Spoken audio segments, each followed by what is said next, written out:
Wanita hari ini.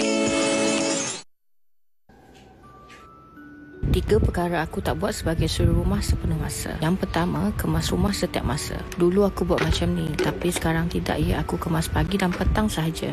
Yang kedua, masak setiap hari. Yang ni ialah pilihan. Setiap suri rumah berbeza. Aku tak masak setiap hari. Aku suruh laki aku bungkus je kadang-kadang. Yang ketiga, hadkan masa anak aku tengok TV. Aku tak tahu orang lain handle screen time ni macam mana. Bagi anak aku tengok TV sebab aku nak buat kerja dengan aman dan tenang. Kata aku mak yang pentingkan diri sendiri, katalah aku tak kisah sebab aku je yang tahu diri aku. Asalkan aku tak abaikan laki dan anak aku.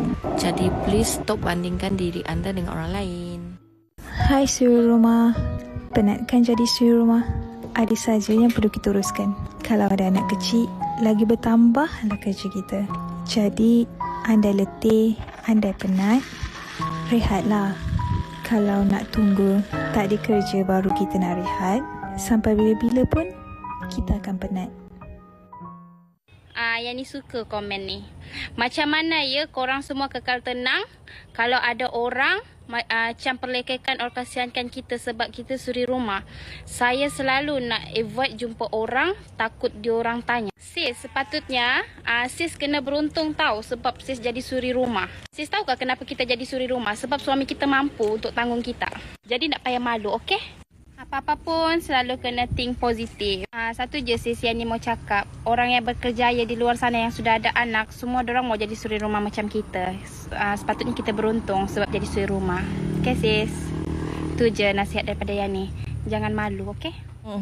Itu dia antara cabaran-cabaran yang dilalui oleh suri rumah. Betapa banyaknya persepsi-persepsi juga yang dilakukan, dan itu juga luahan-luahan daripada suri rumah yang kadang-kadang ni tak berkesempatan untuk memikirkan tentang diri sendiri tetapi terpaksa memikirkan tentang orang kata kebajikan dan juga urusan-urusan individu-individu lain di dalam rumah. Saya nak kongsikan satu komen yang juga menarik perhatian saya yang dikongsikan di Instagram daripada Khairul Junus. Katanya, beliau pernah rasa jadi suri rumah ganti isteri.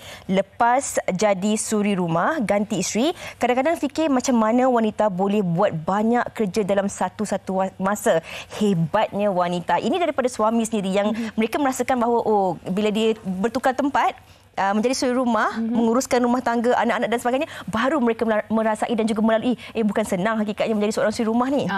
Secara tidak langsung suami pun jadi kagum dan juga sayang dekat isteri tu. Dan saya nak kongsikan, kalau tadi Fiza dah kongsikan antara komen, saya nak kongsikan ini antara yang mencuit hati saya juga kan, berkenaan dengan perkongsian karikatur daripada Faizati. Kalau boleh saya bacakan, pekerjaan ibu dia seorang pegawai, pengasuh kanak-kanak, pemandu, tukang masak, tukang cuci pinggang, tukang kebun. Banyak ya. Lepas tu mak dia tengah masak-masak dekat situ. Dia tanya, ibu, kenapa pekerjaan ibu banyak tapi gaji sikit? Tak terjawab sebenarnya. Jadi agak-agaknya kan pasangan kita ni kan, kalaulah kerjaya sebagai suri rumah ini perlu diberikan gaji. Agaknya berapa tangga gaji yang akan diberikan kepada pasangan? Itu kan kita kongsikan selepas ini. Tapi sebelum itu kita nak perkenalkan dahulu tetamu kita di studio. Walaupun kami tetap menyantuni anda yang bersama dengan kami hadir hari ini di Facebook. Boleh bagi love banyak-banyak dan juga di Kaca TV secara langsung ketika ini. Kita bersama dengan Puan Wawa Syauqi selaku penulis nota parenting dan juga seorang suri rumah juga. Apa khabar? Alhamdulillah sihat. Alhamdulillah. Anak-anak sihat? Alhamdulillah sihat. Sebelum ni masa datang dua orang cahaya mata. Betul. Ni nak masuk ketiga. Masuk ketiga. Alhamdulillah. Dan kita juga bersama dengan Puan Hidayah Aminuddin Baki yang merupakan seorang suri rumah dan juga ibu kepada 2 orang anak. Puan Hidayah sihat? Alhamdulillah sihat. Alhamdulillah. Suria suri rumah kita hari ini. Alhamdulillah. Okey, Puan Wawa berpengalaman 10 tahun menjadi suri rumah. Puan Wawa, Puan Hidayah pula 2 tahun bergelar suri rumah. Tapi sebelum tu mungkin kita boleh kongsikan tentang permasalahan dahulu. Kalau kita lihat daripada komen-komen yang dikongsikan oleh rakan-rakan kita tadi kan, kadang-kadang menjadi suri rumah ni bukan disebabkan oleh tanggungjawab ataupun kerja yang harus mereka lakukan setiap hari. Tapi kadang-kadang persepsi. Persepsi daripada masyarakat sekeliling, kadang-kadang persepsi daripada rakan-rakan, persepsi daripada keluarga mentua dan sebagainya. Itu yang membuatkan kadang-kadang seorang suri rumah itu jiwanya ada sedikit orang kata terasa sebab persepsi orang sekeliling. Mungkin Wawa boleh kongsikan. Okey, sebenarnya sedih. Bismillahirrahmanirrahim. Sebenarnya sedih tahu sebab contohnya saya kongsikanlah pengalaman saya kan. Sejak kali pertama jadi suri rumah 10 tahun yang lalu, saya merasa macam mana betapa struggle nak jadi suri rumah, kena bangun pagi dengan tak cukup tidurnya, anak pula high need. So dalam keadaan saya terpaksa untuk buat kerja-kerja rumah, nak memasak, nak mengemas rumah, nak mendobi semua. Dalam keadaan saya terpaksa menggendong anak.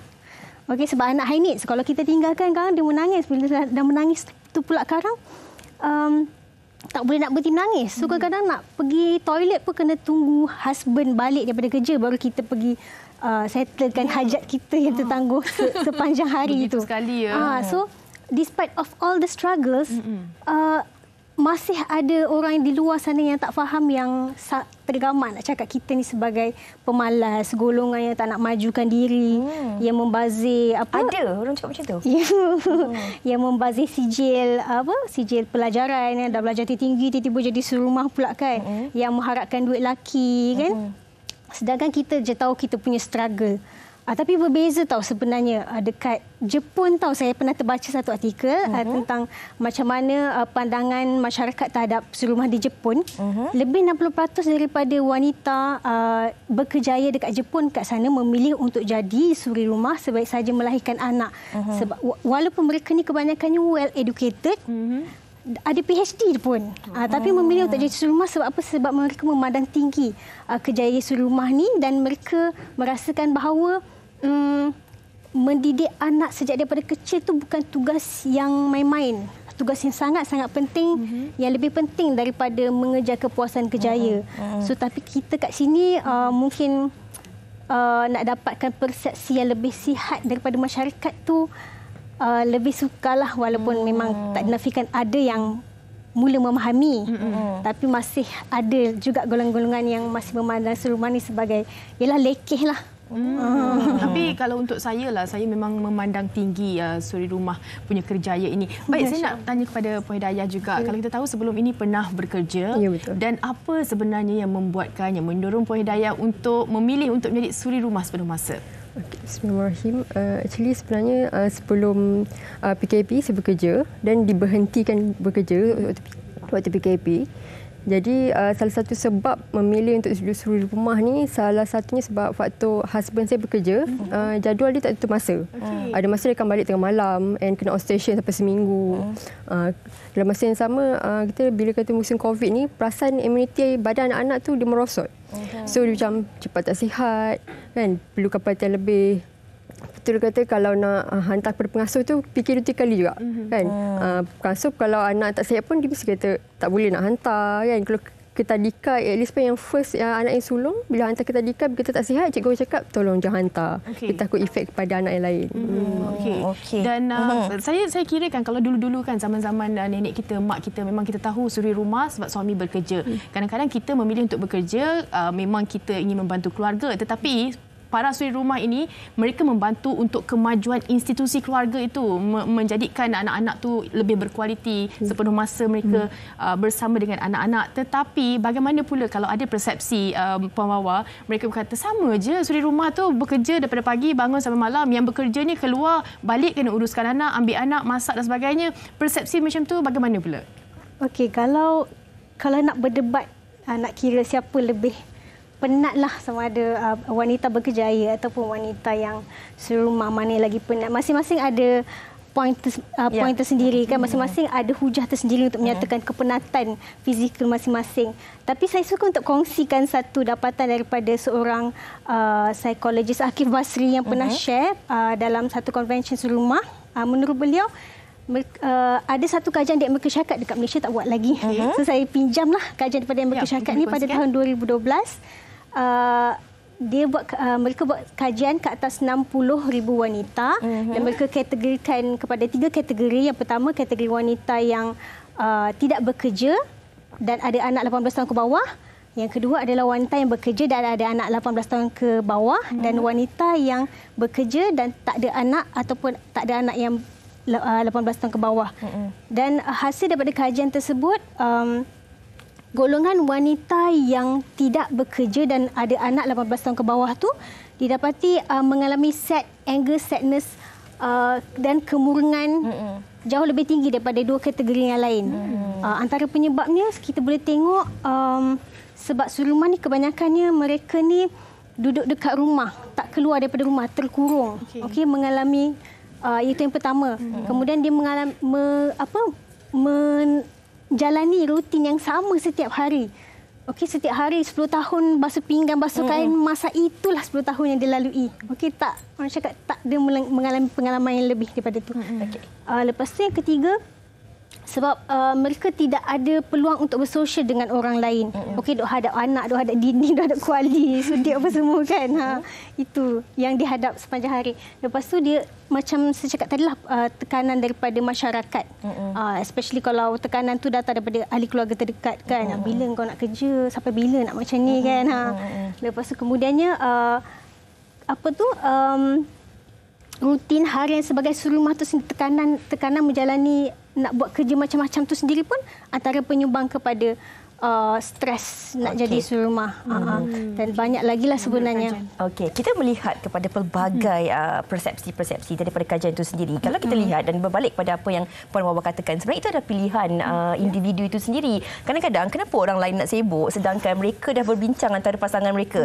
Pastinya sebelum mereka membuat keputusan, mereka dah fikir dah dari segi ekonomi, kewangannya, dari segi kepentingan dan sebagainya. Dan ini kita nak kongsikan beberapa komen daripada penonton-penonton kita sebab ada banyak komen-komennya.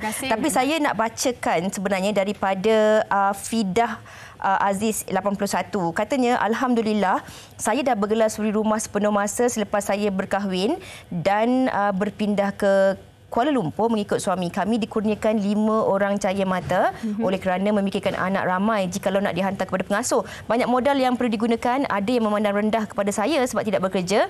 Macam tak ada duit lah, senang cerita. Tapi saya tak kisah dengan kata-kata sebegitu. Yang paling penting, anak-anak dan suami Allah permudahkan dalam menjaga, mendidik dan memberi kasih sayang sepenuhnya kepada mereka. Mak saya waktu muda bekerja. Sesekali kalau mak tu cuti, anak-anak ni punyalah seronok. Betul tak? Sebab ibu kita ada dekat rumah kan.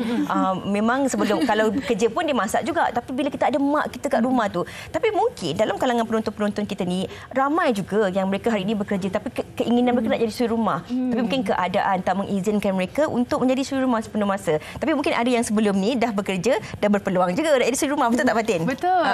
Mungkin itu pilihan bila masa kita melihat anak-anak kita banyak masa bukan bersama dengan kita, banyak masa bersama dengan orang lain. Jadi kita sayangkan waktu kecil tu hilang macam tu saja, kita memilihlah untuk menjadi suri rumah ya. Okey, saya nak kongsikan satu komen ini, saya rasa ini sangat-sangat cukup penting. Dia kata rahsiakan nama dia. Baik, kita kongsikan. Saya cuma nak luahkan, saya jadi suri rumah dah 8 tahun, saya suri rumah sepenuh masa. Saya kadang-kadang rasa kecil hati dengan mak saya. Setiap kali keluar dengan adik-adik dan mak, bila mereka beli baju cantik-cantik, saya pun tengok juga baju tu. Niat nak beli bukan pakai duit diorang pun. Tapi mesti mak saya akan cakap, buat apa kau beli? Kau bukannya kerja pun. Kat situ dah buat dia kecil hati. Kenapa? Kalau suri rumah tak boleh pakai baju cantik ke? Boleh. Boleh kan? Kadang-kadang dia perli, kau duduk rumah bukan buat apa pun. Betul-betul terasa. Ini saya kira memang persepsi yang saya rasa tak boleh diterima. Duduk rumah pun boleh cantik. Tapi sebenarnya macam kita dah kongsikan pada awal tadi kan, penting untuk kita ada kekuatan dalam diri kita sendiri untuk kita pedulikan apa yang orang lain katakan. Saya juga ada sekumpulan rakan-rakan sekolah saya yang kebanyakan daripada mereka ni suri rumah. Tapi apa yang membuatkan saya tertarik dengan mereka ni adalah mereka ni kalau keluar memang sentiasa bergaya. Memang kadang-kadang pakai bulu mata, memang bersiap, berdandan dan sebagainya. Dan kemudian ada waktu-waktu tertentu yang mana pasangan mereka ataupun suami mereka akan memberi macam cuti ataupun me time. Yang mana isteri-isteri ni boleh keluar bersama dengan rakan-rakan daily ataupun kadang-kadang boleh keluar bercuti bersama dengan rakan-rakan sebab hari-hari itu dah menguruskan keluarga dan sebagainya. Tapi itu nak kita kongsikan selepas ini. Tapi kami nak dengarkan juga kepada anda antara komen-komen daripada penonton. Agak-agaknya lah, kalau suri rumah ini wajar diberikan gaji, berapa agaknya gaji yang wajar diberikan oleh suami kepada isteri? Saksikan. Meskipun wanita kini turut memilih untuk mencari rezeki, namun kita tidak harus memandang enteng kepada wanita yang memilih untuk menjadi suri rumah. Jadi, berapakah selayaknya ganjaran yang harus diterima oleh suri rumah tangga? Mari kita dengarkan pandangan orang ramai. Dia depend pada husband punya gaji, salary. So kalau kecil, kita bagi mana yang mampu lah. So kalau ikut relevan tu, dengan zaman sekarang ni, 1,000 tu saya rasa tak cukup juga sebenarnya. Tapi orang cakap depends pada suami punya salary. Bagi saya, sekiranya suri rumah tu adalah satu pekerjaan RM2,000 bagi saya mencukupi. Maksudnya untuk yang lain-lain ditanggung oleh suami lah. Itu pada pendapat saya. Yang perbelanjaan sendiri dah sebanyak RM2,000. Barang-barang dapur dan juga bil-bil dan juga segala belanjaan lain, itu semua ditanggung oleh pihak suami lah bagi pendapat saya. Alright, I think kalau cerita pasal suri rumah, sebab suri rumah pun memang mengharapkan duit suami. So, sebenarnya RM1,000 pun tak cukup tau. Sebab kita kalau tengok zaman sekarang pun banyak untuk diri sendiri pun kita banyak pedicure, manicure lah macam-macam dan spa dan sebagainya. Itu pun kalau mengharapkan duit suami kita perlukan that amount lah, RM1,000. I think so. Untuk suri rumah, bagi saya RM1,000 tu bayaran mencukupi lah. So isteri sendiri pun kena pandai lah manage. Okay, dah RM1,000 apa dia nak buat untuk this month, untuk next month apa benda. So untuk diri sendiri saja RM1,000 would be sufficient. Untuk dengan harga barang naik sekarang kan. Saya rasa dalam 4 ke 5 ribu sebab si rumah ni banyak tanggungjawab dia. Dia kena kemas rumah, kena jaga anak, jaga suami, kena sediakan makanan, sedia baju semua. Jadi kerja dia ni daripada dia bangun pagi sampai dia tidur pun dia akan fikirkan tentang suami dia, anak dia. Okay, macam saya mungkin bagi pendapat secara general sebab saya bekerja. Jadi mungkin ada yang betul, ada yang salah. Tapi this is apa yang saya rasa lah. Untuk zaman sekarang ni, ekonomi zaman sekarang ni paling minimum lah untuk suami bagi pada isteri selain daripada dia punya nafkah. Mesti bezakan. Nafkah dan juga allowance bulanan untuk di rumah mesti dibezakan. Kalau yang di rumah ataupun untuk expenses perbelanjaan, paling minimum pada saya ialah 600. Itu paling minimum lah. Tidak termasuk nafkah untuk dia. Sebab bila yang di rumah, si rumah ni dia ada juga stress dia sendiri. So sometimes allowance ataupun monetary punya motivation ni is very important untuk para isteri yang di rumah.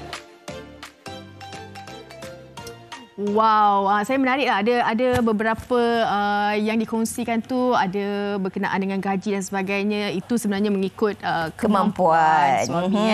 Dan itu rata-rata komen daripada rakan-rakan kita di luar. Sebenarnya kan Fiza, kalau kita bercakap mengenai suri rumah ini, betul saya setuju sangat berkenaan dengan pilihan. Tapi saya secara ingin tahu kalau macam kakak saya sendiri kan memilih untuk berhenti kerja disebabkan faktor anak-anak nak membesar. Tetapi dalam ada tempoh dia tu, daripada seorang yang bekerja, yang selalu keluar, bersiap dan sebagainya, tiba-tiba dalam satu masa tu kena duduk rumah, kena berdepan dengan anak-anak, kerana anak-anak ada waktu kemurungan ataupun kita panggil burnout. Macam mana sebenarnya untuk kita atasi ataupun itu memang ada? Bagaimana untuk ibu-ibu ataupun suri rumah ni mereka bangkit daripada keresahan tu? Kena ada cuti juga kot. Macam annual leave, MC daripada suami. Okey, actually saya sendiri pun pernah melalui fasa di mana saya bekerja dan saya sebenarnya seorang yang extrovert, suka memang jenis yang bersosial dengan orang. Tiba-tiba bila kena duduk kat rumah, tak bersosial, tak jumpa orang, saya dah start jadi macam social anxiety. Masa tu start build social anxiety, takut nak jumpa dengan orang, rasa kekok nak bercakap. So waktu tu saya tak ada langsung knowledge berkenaan dengan mental health ke apa semua tu tak ada. So walaupun saya dah keluar dah tanda-tanda burnout apa semua, tapi saya masih cakap perah saya punya mental, fizikal dan emosi tu untuk positif bekerja. Teruskan bekerja macam sebab kita tak tahu benda tu burnout. So sampai satu masa saya diuji dengan tanda-tanda depression dah start ada. You know, that kind of suicidal thoughts apa semua. Tapi syukurlah sejak melalui benda tu saya start cakna tentang kepentingan untuk jaga kita punya mental health dengan baiklah. Kita kena, yang penting kena ada self care, self love, self respect. Walau macam mana kita committed pun memainkan peranan kita sebagai suri rumah, kita tak boleh lupa untuk refresh ataupun cari cara untuk kita stop sekejap. Bila burnout, stop sekejap. Adakan me time, buat something yang macam, even saya pun ada pengalaman terjumpa terapis, dia kata jangan lupa untuk buat something yang kita minat, hobi. Yang pertama. Lepas tu yang kedua, connect dengan orang-orang yang kita sayang. Cari balik orang-orang yang kita sisa, kawan-kawan kita, supaya kita tak hilang connection dengan orang. Dan jangan lupa untuk cari cara mana yang kita selesa untuk kita dapatkan balik kita punya tenaga. Okey.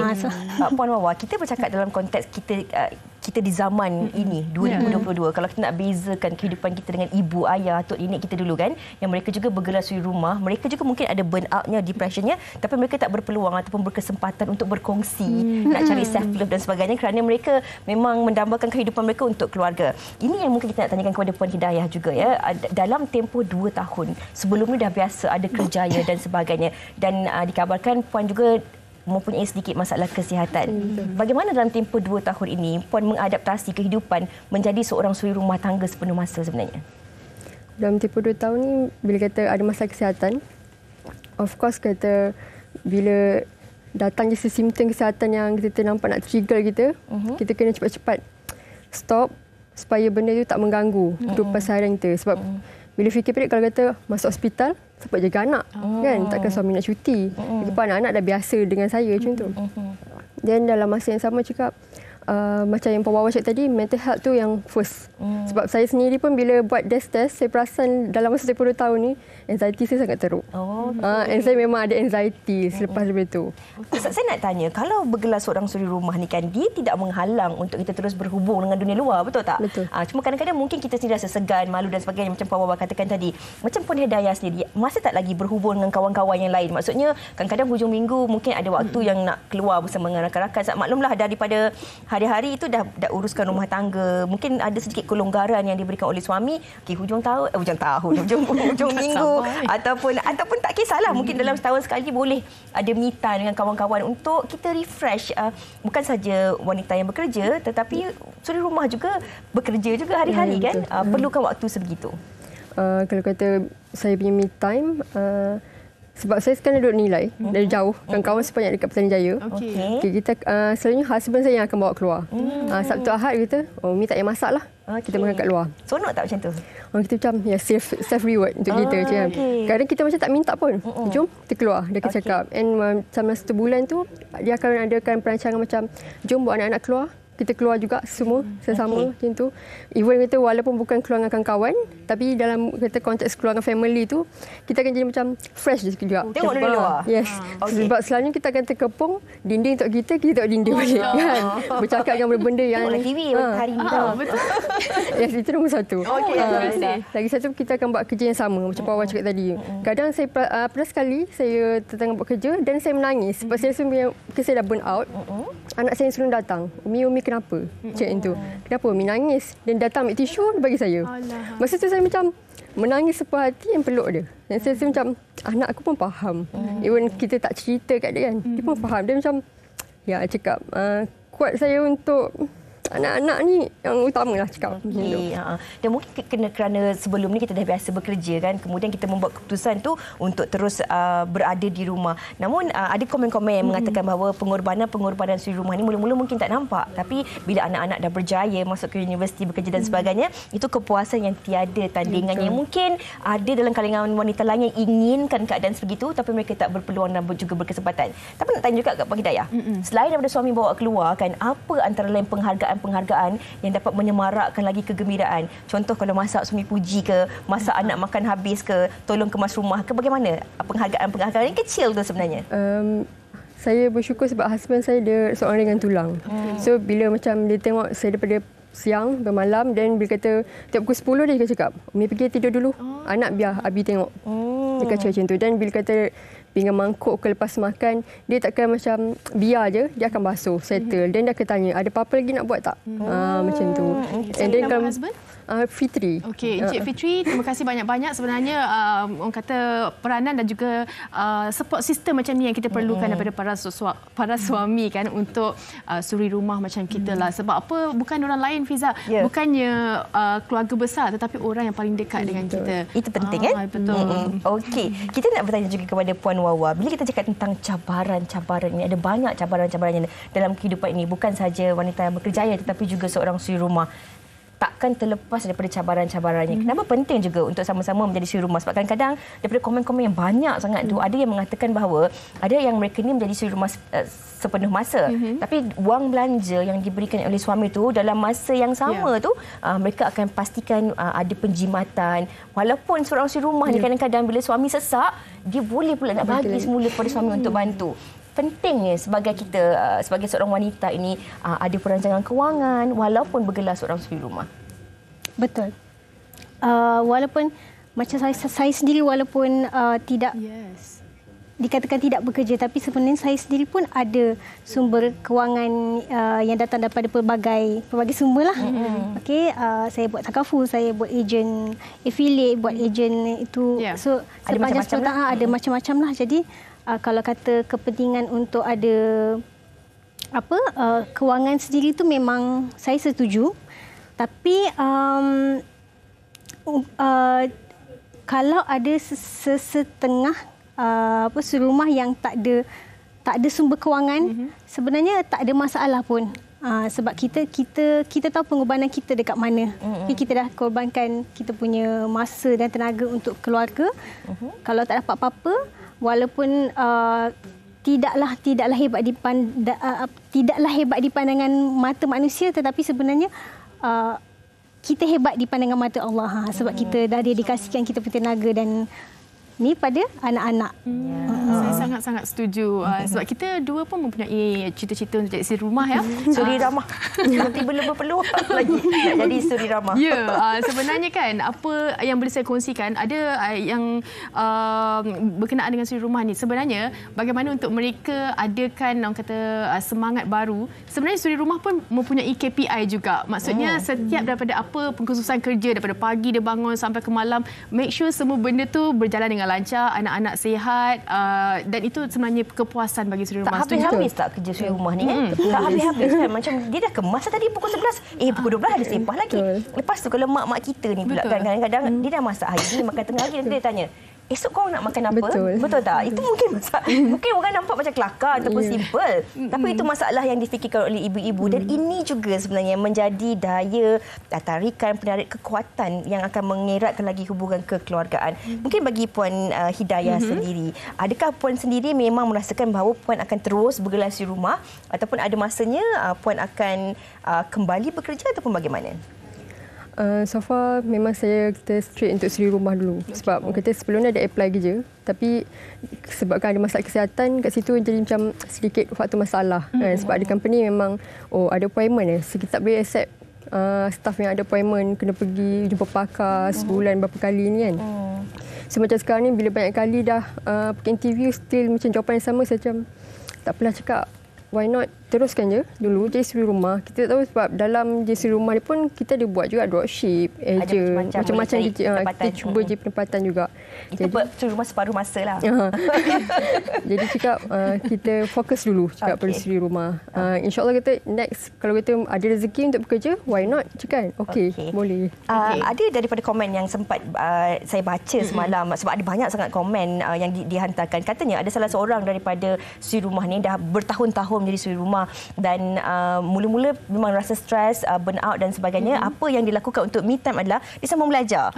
Mula-mula dia sambung master, kemudian jadi sekali seminggu dia akan pergi library. Jadi dia ada masa dia sendiri, ada sempat dikongsikannya dan kemudian sekarang tengah sambung PhD. Jadi itu pemahaman suami untuk memberi dia me time untuk mengelakkan dirinya daripada burn out. Untuk kita mencari apa yang kita suka, macam tadi Puan Mawar kata, kita kena cari apa yang kita suka. Betul.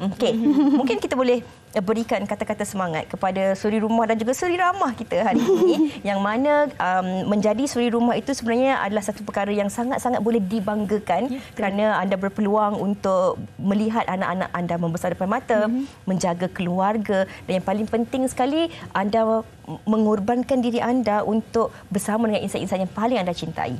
Betul. Okey, saya setuju. Kepada para suri rumah di luar sana, jangan pernah rasa down sebab tugas seorang suri rumah ni sebenarnya adalah tugas yang sangat-sangat mulia. Walaupun macam saya cakap tadi, walaupun tidak cantik di pandangan manusia, tapi Allah sangat memandang tinggi tugas suri rumah ni. Sebab setiap kesabaran yang kita lalui, setiap kesabaran yang kita pertahankan dalam menghadapi tugas sebagai suri rumah ni, peranan sebagai suri rumah ni, Allah tingkatkan kita punya darjat. Sebab apa? Sebab kerja sebagai suri rumah ni bukan kerja yang mudah. Sebab kita sedang nak membesarkan di another future adult yang bakal membangunkan ummah generasi yang seterusnya. So kita patut rasa berbangga dan pikul kita punya tanggungjawab ni dengan penuh, orang cakap, penuh rasa banggalah. Okey, sebab ia bukan kerja yang bukan calang-calang punya kerja, bukan mudah. Dan kalau kita satu hari kita rasa macam stres, kita perlu fikir bahawa stres tu mungkin adalah petanda bahawa kita sedang berusaha untuk menjadi ibu yang terbaik buat anak-anak. Maknanya sebab bila kita stres tu mungkin petanda macam proses adaptasi. Kita tak gunakan shortcut bagi anak main gadget ke, bagi anak main makan jajan ke apa. Kita tak gunakan shortcut. Kita gunakan pelbagai usaha untuk memastikan yang kita didik anak kita dengan baik. Baiklah. Dengan cara yang terbaik. Okey, sedikit daripada Puan Hidayah mungkin memberikan inspirasi dan juga semangat untuk para suri rumah di rumah. Untuk para suri rumah di rumah, apa yang saya boleh katakan, persetankan kata apa saja kata-kata negatif kat luar tu. Okay. Actually kita buat sesuatu tu pun kita ada hikmah dia. Ada sesuatu di sebalik waktu yang kita tak tahu. Jadi kita sabar. Kita mendidik anak dan juga menjaga suami itu bukan perkara yang mudah. Jadi dalam masa sama juga jaga mental health kita. Sebab itu yang paling penting. Betul. Ya. Fatin, jalan cerita dan hidup kita ini berbeza-beza. Sama ada anda bergelar seorang suri rumah ataupun anda seorang wanita yang berkejaya, mungkin belum berkesempatan untuk membuat pilihan nak menjadi suri rumah. Anda tetap wanita yang hebat. Suri rumah ataupun wanita yang berkejaya yang sama-sama menguruskan keluarga. Anda wanita yang hebat. Tepuk tangan, letak tangan di dada, mengatakan anda wanita yang sangat hebat. Tahniah diucapkan kepada semua wanita-wanita yang sedang menonton bersama dengan kita hari ini. Terima kasih kita ucapkan kepada Puan Wawa Syauki dan juga Puan Nur Hidayah Aminuddin Baki, serta anda yang telah pun menghantar pelbagai komen bersama dengan kami di Instagram WHTV3 dan juga di Instagram saya sendiri, yang mana kami doakan semoga anda akan terus menjadi wanita-wanita yang hebat di luar sana. InsyaAllah. Dan terus semangat. Kalau rasa sepi tu jangan lupa buka Wanita Hari ini pukul 12 tengah hari.